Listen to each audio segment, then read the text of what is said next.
Well, hello, welcome to Partner Pulse. This is so exciting to kick off the day here. Just for those of you listening in who are new to Partner Pulse, this is an incredible place where you can listen to and hear from some of our top and best founders. For those of you who are regulars and loyalists, thank you so much for your support. The Clearco Founders Fund is so lucky to partner with incredible leaders like we have here today. If you're a community builder, helping scale D2C brands by putting them on the shelves of your store or helping them by build the best terms. We'd love to partner. We'd love to explore ways that we can work with you. So definitely reach out at Clearco or at scouts@clear.co. Just a personal note on, especially for founders listening in, anytime a founder leaves something established and something that's already successful to start something new, there's risk involved. And so we have Xiomara here, and I can relate to that. Jay is also a founder, and I remember agonizing over that decision when I considered building Founder Made. And as a daughter of an entrepreneur, it's been my mission to help entrepreneurs scale. So we launched a business called Founder Made, where we built a community of over 30,000 D2C leaders. And now I've partnered with Clearco on the launch of the Founders Fund, where our mission is to fund 1 million founders by partnering with and empowering D2C community builders, retailers, and influencers, and more to educate and fund the founders they believe in. For those of you who have not yet met Jay Galluzzo is none other than a dear friend, a mentor, and someone who has changed my life. And the other is a founder that stopped me in my tracks, Zimara, Rosa-Tedla. And just to get things started, I'd love to actually have both of them introduce themselves. Jay, maybe we start with you and just tell us a little bit about your story. And then Zimara, will shift to you. Sure. Thank you, Michelle, and great to be here. First, I'd like to thank Clearco. My experience so far and the exposure that I've gotten to incredible founders is second to none. Very quickly, when Michelle talks about, trading it all in to be a founder, that was my story. I was a corporate lawyer until 2009, where I saw an opportunity in the fitness industry to do something a little bit different and to try to put some innovation into it, which I think probably resonates with everybody on this webcast. And I left that world. I started a experiential, community-driven fitness company in the spinning space called Flywheel. Built it, had a lot of luck and a lot of tailwind. We had introduced some technology that really resonated. We sold that business in 2014.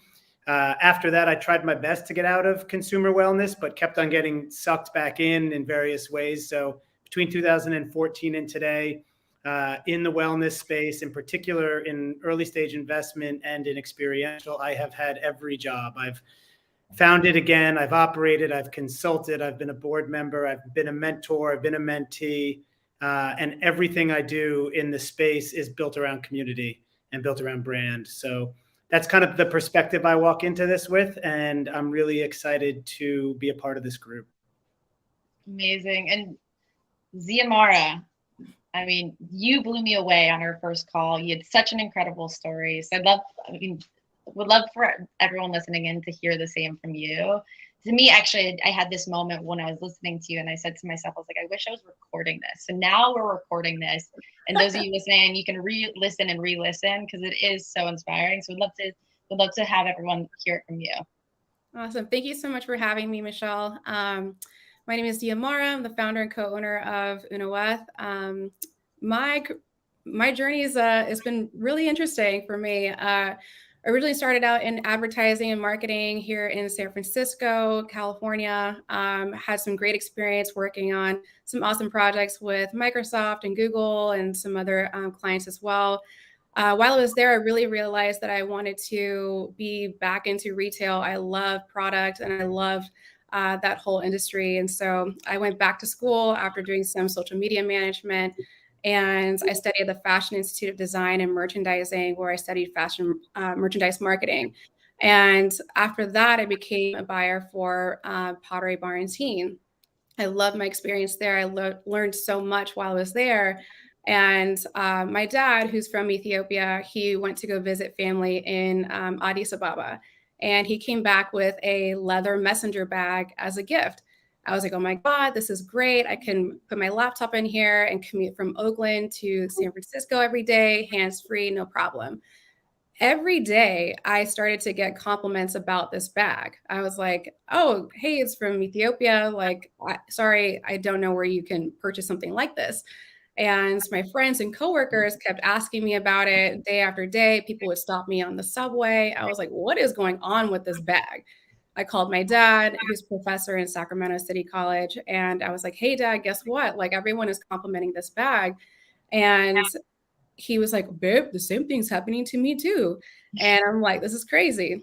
Months go on and it's still happening. And I'm like, this is out of control.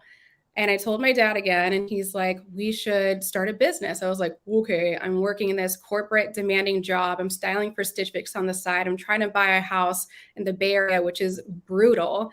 And I was like, you're crazy. And so he's a couple months later, he's like, come on, let's just do it. I was like, all right. I had pre-orders from friends and family, and my dad connected with the artisan that he met who had crafted this bag. We helped him get his leather export license and start his business. And we went back and forth on 2 to 3 designs. My dad went back to Ethiopia with 2 empty suitcases, came back with full of leather bags. We dispersed them to people who had ordered them. They told their friends, and we're like, okay, we need to set up a website, do a photo shoot, the whole 9. That was February 2015. And since then, we had gone back to Ethiopia after we launched, and we visited our artisan partner. And we, with our purchase orders, with our partnership, we had helped him start his own workshop, his own business, and to see the pride on his face really moved me to tears. And at that moment, I realized this is bigger than a bag. This is me and my dad reaching back to our roots in Ethiopia and helping artisans, helping business owners start their own businesses or expand their businesses in that sense. And so at that moment, I really realized that I wanted to duplicate this business model all over the world. And since then, we've worked with a handful of other artisans in different countries and also in Ethiopia as well. And this month is our 7th anniversary. Congratulations. Thank you. Huge. I mean, I can relate so much to you on just being the daughter of a very entrepreneurially spirited dad. And it brought me to the place of, a certain mission, right? And it was helping entrepreneurs build. And obviously you do that. Jay does that. I think that's something that we all have in common. We're all incredibly passionate about it. For me, I helped launch a accelerator called XRC Labs. It's a retail tech accelerator. And then obviously Founder Made, where we built a community of over 30,000 founders. So you obviously with your communities in Africa, Jay serving definitely the fitness enthusiast community and the fitness, people in fitness, but also like you, Jay, have sat with me so many times along the journey of even building Founder Made. So if there's something that we all share in common, it's this idea certainly about 1, entrepreneurship, 2, community building, and 3, like taking those founders and helping elevate their missions, their stories.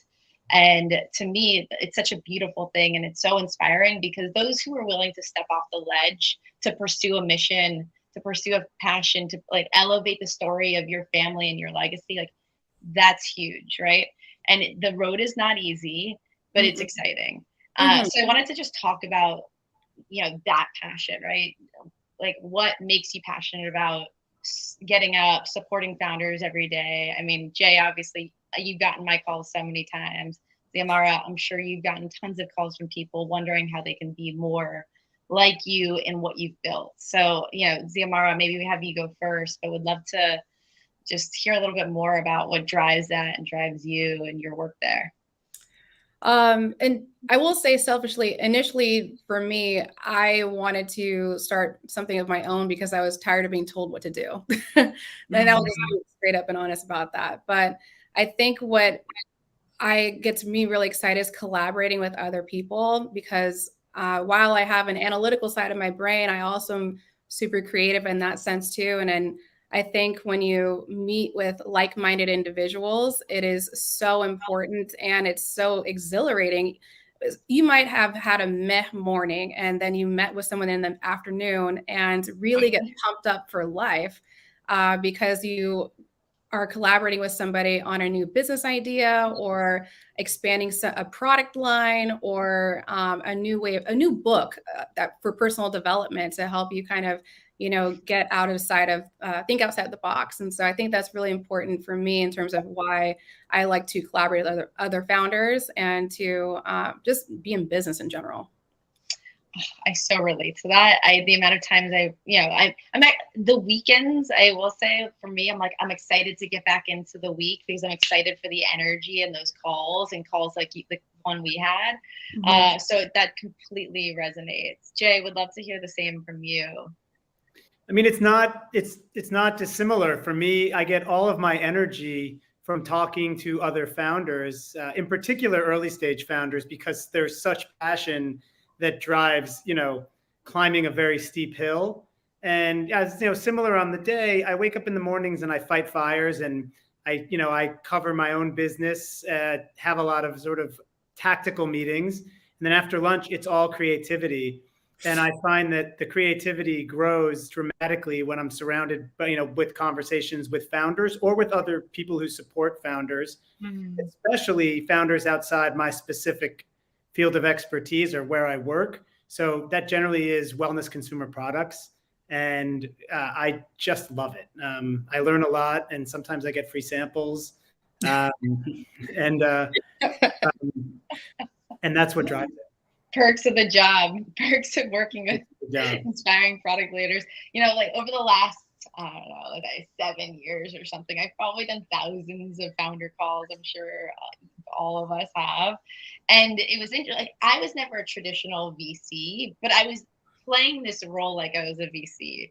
And, you remembered certain conversations. I'm sure we've all had them where you had that conversation, you heard how they spoke, you heard how they thought, you heard about the mission, you're like, this is a winner, right? And at FounderMade, we would put people on shelves nationally at CVS. So we would get them, their first round of funding with the strategic investor that would, sometimes bring them even internationally. And so to me, and maybe just to even spend a little bit of time on this, the whole mission with the Clearco Founders Fund is taking people like, Zimara, you and I especially don't come from the traditional investing community. Jay, you have more experience there, but is to partner with the industry to empower the industry to invest in those brands, right? It's one thing to be able to share resources, open doors. It's another to be able to also have another tool in the toolbox with funding and be able to put on your investor cap. And so that to me is really exciting. And our mission is to fund 1 million founders. And so to be able to partner with people like you, right? So Xiomara, you came from a retail background, and now you're on the other side of working with brands. And you talked about even getting into home care, right? I think it'd be interesting to hear kind of a blend from those perspectives, like how you see this as interesting for you and as a opportunistic tool for you to be able to perpetuate the mission of helping entrepreneurs, especially from what you've seen from both retail and your journey as a founder.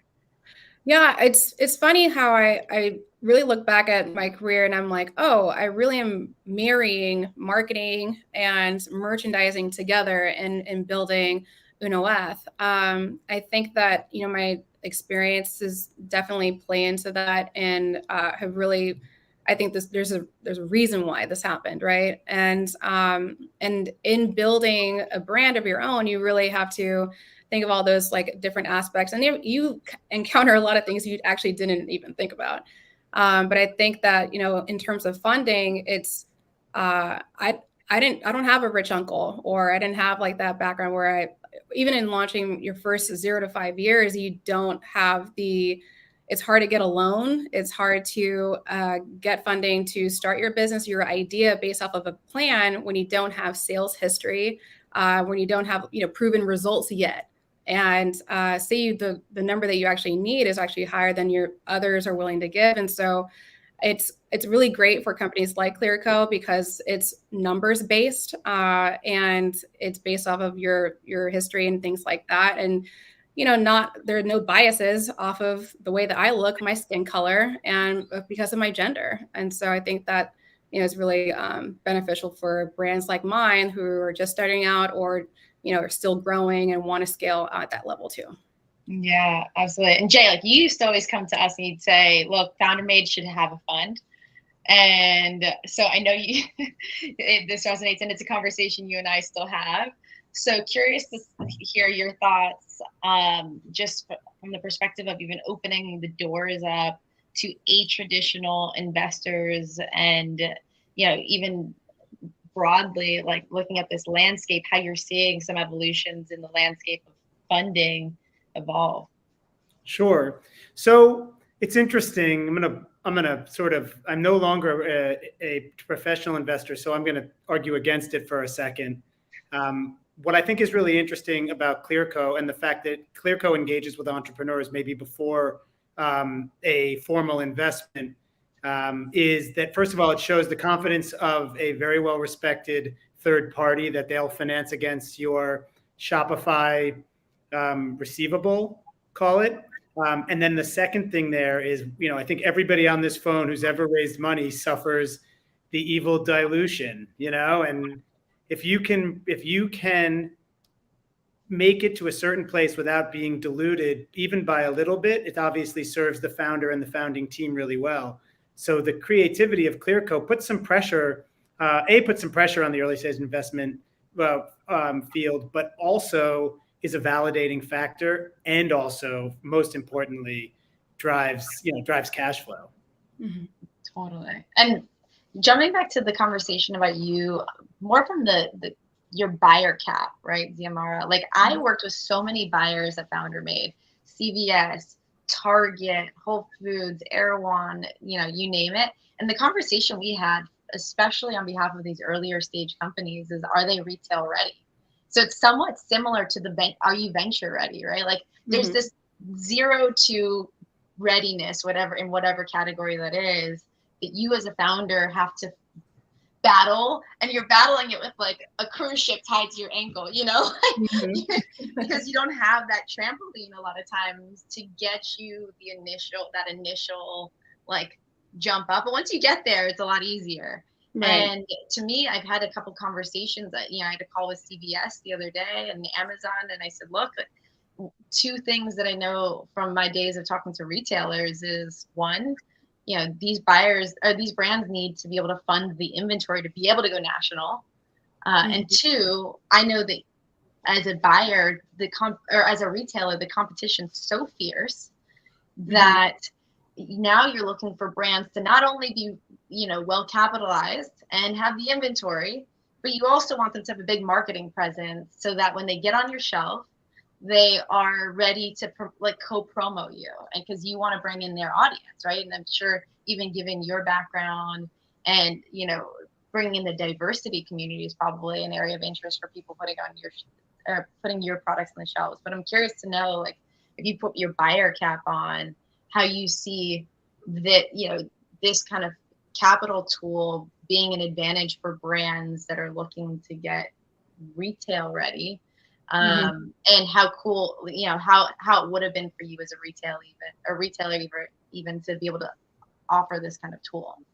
Absolutely. I think that it's funny that you mentioned about being retail ready, or just being ready in general, because it's not that like I can make this product here by myself. I don't know how to sew. I don't know how to like handcraft a leather bag, messenger bag, tote bag, or whatever it may be. And I actually had a conversation yesterday for a huge purchase order, and they wanted it in 2 weeks. And I'm like, hi, I don't have that inventory. Like, can you give, like, this is like our kind of expectancy. Like, it's at least like a 60-day thing, especially with this whole global supply chain issue that everyone is mentioning all throughout the world. Is kind of just like, I think that also that a lot of brands or stores or retailers or companies are just being a little more cognizant about like those types of issues as well. But because of companies like Clearco, or you can actually get that funding to get that actually made. Because say I would need to send over like 50,000, however much that would be to create these purchase orders over to Ethiopia like this, then like Clearco would be my company to go with for that type of like funding in that kind of sense. And especially in terms of as a buyer, like you have lead times and that you're thinking about, you are thinking about what season you want this to drop, like what are all just in time for when it's going to be live online or on shelves too. Yeah, no, I mean, it's super interesting, right? Because retail, while they're not a fund, that was the other thing that brands wanted. They either wanted to get capital or they wanted to drive revenue, right? And like they just need money one way or another. And so spending time on that topic is really important because they are influencing the growth of brands so heavily. While it's not focused on D2C, it's certainly part of the equation on growth. And it's a cool time right now, right? All these people are leaving their corporate jobs. They're going and starting online businesses. They want to go live wherever they want to live and have the autonomy and flexibility of doing that. I certainly am a product of that. And it's never been a better time because there's new resources every day for founders. Right. The space is getting more and more crowded. So I'm curious to know too, maybe we'll punt this over to Jay, like the founders you're helping and putting on maybe a little bit more of your like venture cap. How are you seeing this? What are the trends that you're really seeing around these founders that are trying to fundraise and how they're thinking about shaping their raise and maybe some alternative paths? Well, first of all, I think over the last 10 years or so, founders have become much more sophisticated in the dynamics of raising money. Call it 15 years ago, you had a founder was incredibly creative. They had developed an innovative product. All of a sudden they were sitting on this incredible product that didn't have enough money to distribute, which, I think we've all had that experience, and went out to raise money. And two things would happen. One, they didn't understand the process, and their advisors, or whomever they bought in as advisors, came in too late, or they started the process too late. So now you have incredibly sophisticated conversations on both sides. That's one. Traditional venture has quite a bit of money in it right now. So, you have probably more options as investors. There are, that definition has changed quite a bit. And I think the biggest change is on a much earlier stage, operators, founders are looking for, the word we all use all the time, but it's true, value add partners. So if you bring to market, I just had a conversation. We made an investment in an early stage supplements business. And part of why they took money from us, because they were oversubscribed, is because we're able to distribute it and test it among a network of 400 fitness studios. And I do think that we were given that allocation because we were different. Super interesting. Yeah, no, to me, it's funny. Like the thing that I think is very cool as bringing in my cap from Founder Made, right? It was always about, sure, like, yeah, we want to help founders, but everything needed to be strategically aligned. How do we match make you to the right retailer? How do we match make you to the right editor, the right influencer? Everyone plays this critical role in adding strategic value in the growth for these brands. Getting one post from an influencer could, I've heard from brands where they're like, we had this person post and we sold out a product, and so to me, this platform is an answer to being able to partner with these players that are adding all this crazy value beyond the check. Right. And being able to, activate those two, their strategic value. Maybe it's their reach, maybe it's their shelves, maybe it's their, kind of fill in the blank, maybe it's their branding expertise, but also being able to pair in capital with that is huge. And I've seen this whole evolution with agencies. Jay, you have our friend Mike Duda, who, he has a fund alongside the agency as well. So I'm curious to know too, like this idea around how you think about capital being strategic and, where you look for that influence and if you picked a strategic partner, And maybe this is a question really for Xiomara on the brand building side, like how you've thought about strategic capital and what you are looking for. I will say, I think that our partners that really have been more about collaborating in terms of like a product or of in that terms of sense. We haven't really brought on like strategic investors yet or partners yet. I think that person is out there, or persons for us. And I think that we've really been blessed with a lot of people who, in terms of free press, that just wanted to promote us and we were featured on HBO's Insecure show 3 times in season 4. I mean, just out of like, they loved our story and they wanted to partner with us in that sense. It's just kind of crazy. Like, I literally have not done any reach out of my own, but everything's come to me because of through word of mouth, through our marketing, through our product, that we really kind of like had those moments either in different magazines or online or in TV shows. That is so cool. And just out of curiosity, when you were on that TV show, how did that impact your business? It was stupid. It was during it was stupid. So during the pandemic, it was April or May 2020. And mind you, I was waiting on a shipment, like a huge order that was supposed to arrive in March. And it was delayed all the way until end of June because of, the shipping delays and things like that. COVID had just started. I had no inventory. And then Issa Rae, star of the show, is wearing my bag in 3 different episodes. And the stylist, who is also super popular, her name is Xiomara, she's amazing. Her team reached out to us and created this collaboration. And after that show aired and she posted it, it was emails. When is this bag going to be in? Like, it was insane. The followers grew overnight, and it was a lot of stress, but it was also like great at the same time. So I couldn't wait for these orders to come, this order to come in. But just one simple thing can be really great, and so that was just living proof. To me, like, that's the story, right? That's the thing. There's these people that will come in and change your life, whether that's personally, professionally. It's like the one thing that then sparks that kind of growth and puts you on the map and change the whole trajectory of your path, but like the trickle down effect of these African, Ethiopian artisans and their businesses and the story with your father, right? But it was really that one thing.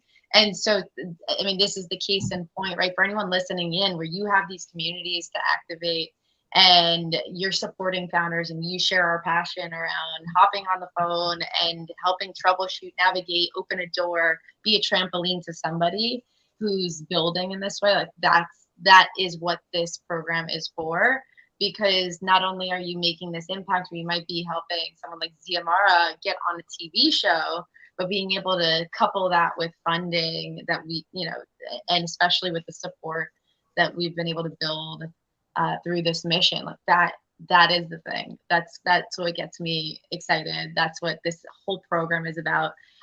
So we have 2 minutes here, and I'd love to just loop back to, you had said a point around, you share podcasts, you share personal development cues.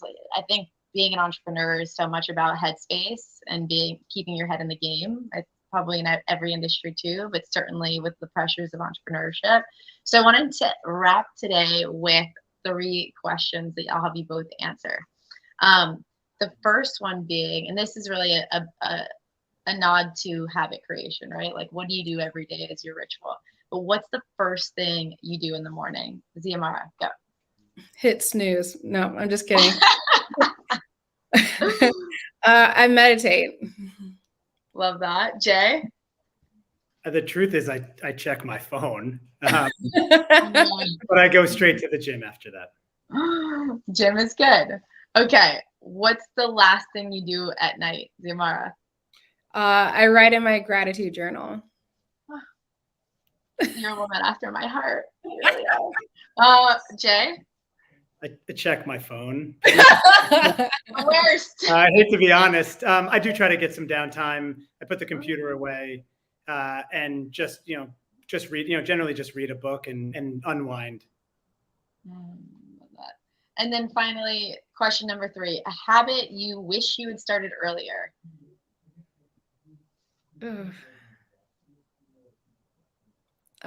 Is it me? Second, you go, but you're giving us great little, tidbits. You're on the right path. It's great. So I want to hear from you, Jay. We'll come back to you later. Right. Thank you, Jay. Take it away. About 5-6 years ago, I started, I take notes all day. And one of the last things I do at the end of the day is I synthesize them into lists. And then that drives, what I do the next day. And it really does help set an agenda for the following day. But more importantly, it allows me to sort of grade myself on my productivity. And I wish I'd been doing that my whole career. That's a great one. Zimara? Okay, I came up with one. For me, I wish that I had started reading personal development books earlier in my career, or even as in high school or something like that. I think that they've just been so inspiring over time, and just such a simple mind shift, like really dramatically changed my confidence, and that really was great for me towards my late 20s. I so appreciate that. I know we're over time, but is there a book or something that, when you said it really helped you change the way you think, was there a book that did that for you? Just Think and Grow Rich by Napoleon Hill. Yep, such a good one. That was a good one. The 4 Agreements I've just read that I think last year. I'm like, well, it's such a small book, and I'm like, how have I just missed this one? Those 2 really stand out to me. Those are great ones. Okay. All right, everyone listening in, thank you so much for staying with us. This has been an incredible partner polls. Thank you to the Clearco team for giving us this opportunity, for putting this together. To Jay and to Xiomara for just sharing your wisdom, keeping our community inspired, and your communities, of course, as well. We hope you share this. To get in touch with Jay. Jay, do you want to give out your handles or the best way to get in touch? So best way to get in touch with me is traditional email, my full name, JayGalluzzo@gmail, and I would love to hear from anyone. And that's about it. Xiomara? You can reach me at emails, great too. That's xiomara@unoeth.com, or through Instagram, which is xiomara.rt. Awesome. And then for anyone with a community out there wanting to help entrepreneurs like Zimara, or help in the way that Jay has with so many founders, please get in touch. We are at scouts@clear.co. I would love to hear from you. I'd love to hear about the community you're building, what drives you, your mission, and see how we can support you along that journey. Thank you so much. And with that, we are signing off.